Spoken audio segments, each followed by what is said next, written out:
Hello everyone, welcome to Ambition Law Institute. I'm Astha Singh and we are back with another video. तो अब क्योंकि हमारी legal maxims की series on going है और हम सारे इंपॉर्टेंट लीगल मैगजिम्स जो भी है ना वो सारे कवर कर रहे हैं इसमें, तो अब जान लेते हैं कि आज के वीडियो में हम कौन से मैगजिम्स हैं जो कि इंपॉर्टेंट हैं और हम डिस्कस करने वाले हैं. So let's start our video. So the maxims that we will be discussing today in this video are going to be ratio decidendi. ये जो maxim है आज हम इसको इस वीडियो में डिस्कस करेंगे. And we are going to discuss non-obstant verdicto. क्या इसका मतलब होता है और इस maxim को किस सिचुएशन में यूज करा जाता है. This is what we are going to understand in this video. So the first maxim that we are going to discuss is ratio decidendi. अब ये मैगजिम क्या होता है, हमें पता है ये जो लीगल मैगजिम्स होते हैं ना ये मोस्टली लैटिन फेज होते हैं.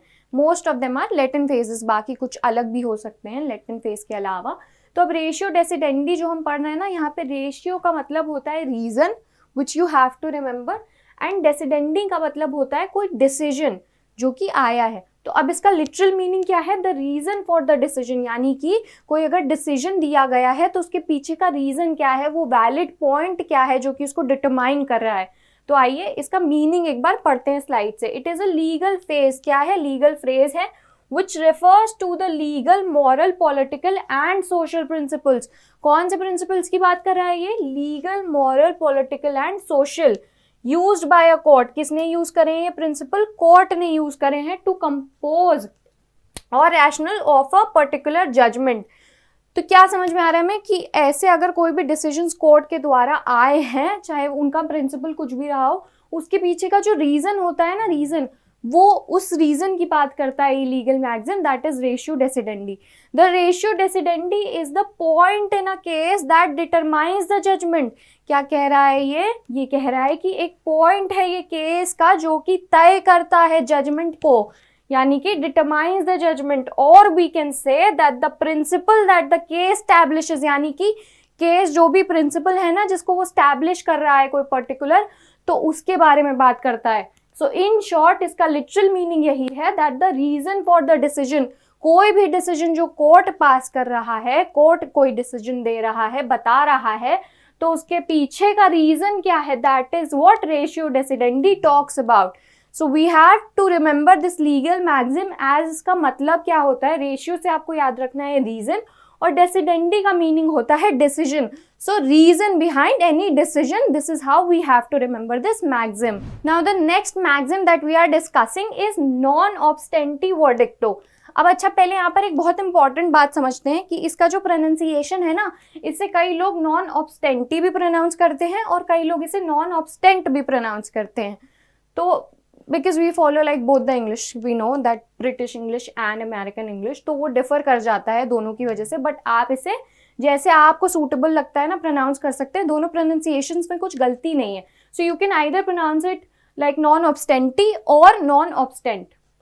अब नॉन ऑब्स्टेंट वर्डिक्टो का लिटरल मीनिंग क्या है, इसका लिटरल मीनिंग है not with standing the verdict, यानी कि यहाँ पर वर्डिक्ट को सेट असाइड करने की बात हो रही है, कोई ऐसी चीज जो कि स्टैंड नहीं कर रही है वर्डिक्ट के साथ में. अब नॉन विथ स्टैंडिंग का मीनिंग जो होता है ना, वो क्या होता है, कई बार आपने ये शब्द बेयर एक्ट्स में पढ़ा भी होगा, कई सारे क्लॉज के साथ में या फिर कहीं पर ये मेंशन भी होता है. कई बार आपने पढ़ा होगा नॉट विथ स्टैंडिंग या फिर जजमेंट्स में या कुछ रूलिंग्स में.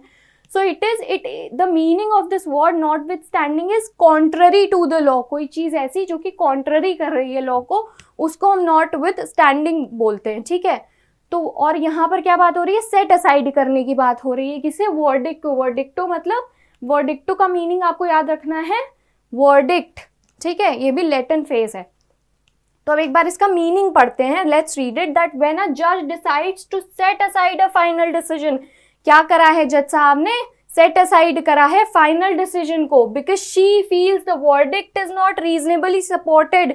क्या लग रहा है उन्हें कि जो वर्डिक्ट दिया गया है ना वो रीजनेबली सपोर्टेड नहीं है. So it is not reasonably supported by the facts और द लॉ, यानी कि लॉ या फिर जो फैक्ट्स हैं उससे उसका रीजनेबली सपोर्ट नहीं कर रहा है, सपोर्टेड नहीं है. तो इसलिए उसे क्या करा जा रहा है, सेट असाइड करा जा रहा है उस वर्डिक्ट को. तो इसका रीजन क्या हो सकता है, as when the record shows that the party for whom the verdict was rendered, यानी कि जिस पार्टी के लिए वो जजमेंट या फिर वर्डिक्ट दिया गया था, is not entitled to to judgment as a matter of law, यानी कि जिनके लिए वो जजमेंट दिया गया था, जिस पार्टी के लिए दिया गया था, वो एंटाइटल्ड नहीं है उसके लिए as a matter of law. This is what we need to understand. ये एक रीजन हो सकता है उसका.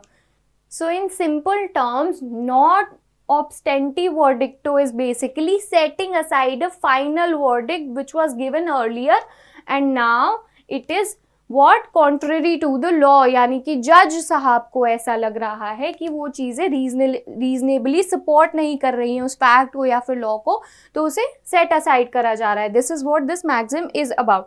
और अब इसे ना JNOV भी प्रोनाउंस कर सकते हैं, which is judgment notwithstanding the verdict, या फिर NOV भी कह सकते हैं, which is notwithstanding the verdict. तो कई बार इसे ऐसे भी प्रोनाउंस कर लिया जाता है, या फिर शॉर्ट टर्म में से JNOV या फिर NOV भी कह सकते हैं. So this is what you can remember may be.